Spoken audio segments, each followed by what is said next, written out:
কতগুলো বৈশিষ্ট্যের উল্লেখ রয়েছে। সেগুলো হচ্ছে আমরা দেখি একে প্রথমে রয়েছে জাস্টিস বা ন্যায় বিচার। এই জাস্টিস বা ন্যায় বিচার এটা কি, কিসের ন্যায় বিচার না সোশ্যাল, সামাজিক, ইকোনমিক, অর্থনৈতিক এবং পলিটিক্যাল এবং রাজনৈতিক। তাহলে সামাজিক, অর্থনৈতিক এবং রাজনৈতিক ন্যায় বিচারের কথাও কিন্তু এখানে উল্লেখ রয়েছে। আর আছে কি লিবার্টি বা স্বাধীনতা। লিবার্টি বা স্বাধীনতা, কি স্বাধীনতার কথা প্রস্তাবনায় বলা হয়েছে? থট, চিন্তা ভাবনা, এক্সপ্রেশন বা মতামত প্রকাশ, মত প্রকাশ, আর হচ্ছে বিলিফ, বিশ্বাস, ফেইথ অ্যান্ড ওয়ারশিপ, ধর্ম এবং উপাসনার বিশ্বাসের কথা, স্বাধীনতার কথা এখানে উল্লেখ রয়েছে।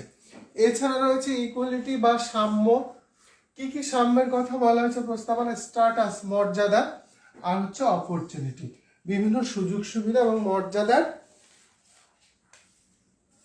সাম্যের কথা প্রস্তাবনা উল্লেখ রয়েছে। এছাড়া রয়েছে ফ্র্যাটার্নিটি বা ভ্রাতৃত্ববোধ। ফ্র্যাটার্নিটি বা ভ্রাতৃত্ববোধ, কি ভ্রাতৃত্ববোধ কিসের উপরে না ওখানে বলা আছে যে ব্যক্তির মর্যাদা এবং জাতীয় ঐক্য সংহতির রক্ষার জন্য সকল নাগরিকের মধ্যে ভ্রাতৃত্ববোধ সৃষ্টি করতে হবে।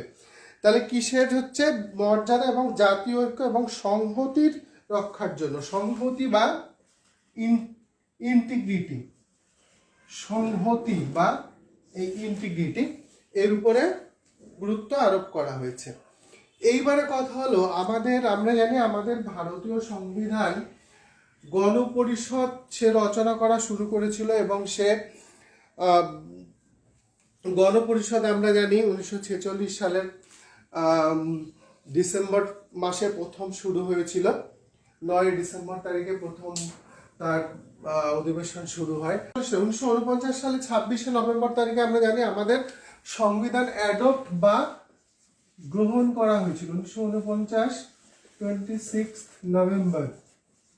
তো 46 সালে শুরু হয় এবং 49 সালে 26 নভেম্বর তারিখে আমাদের সংবিধান গৃহীত হয় বা অ্যাডপ্ট করা হয়।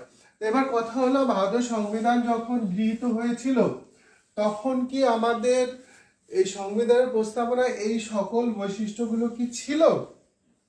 উত্তর হচ্ছে না, এখানে সব বৈশিষ্ট্যগুলো ছিল না। এর মধ্যে তোমার সোশ্যালিস্ট এবং সেকুলার এই বৈশিষ্ট্য দুটো পরে যুক্ত করা হয়। Socialist, secular. তাহলে এই সমাজতান্ত্রিক এবং ধর্মনিরপেক্ষতা এটা কিন্তু মূল সংবিধানে ছিল না, এটা পরবর্তীকালে সংবিধানের সাথে যুক্ত করা হয় এবং তার সাথে যুক্ত করা হয়েছিল ইন্টিগ্রিটি বা সংহতি, এই কথাটিও ছিল না।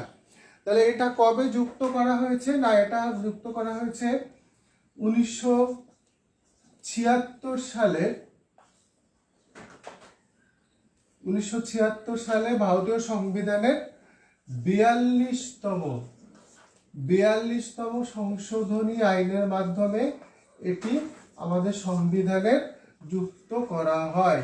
তাহলে 1976 সালে 42তম সংশোধনী আইনের মধ্য দিয়ে এই সোশ্যালিস্ট, সেকুলার এবং ইন্টিগ্রিটি এই শব্দগুলো যুক্ত করা হয়েছে।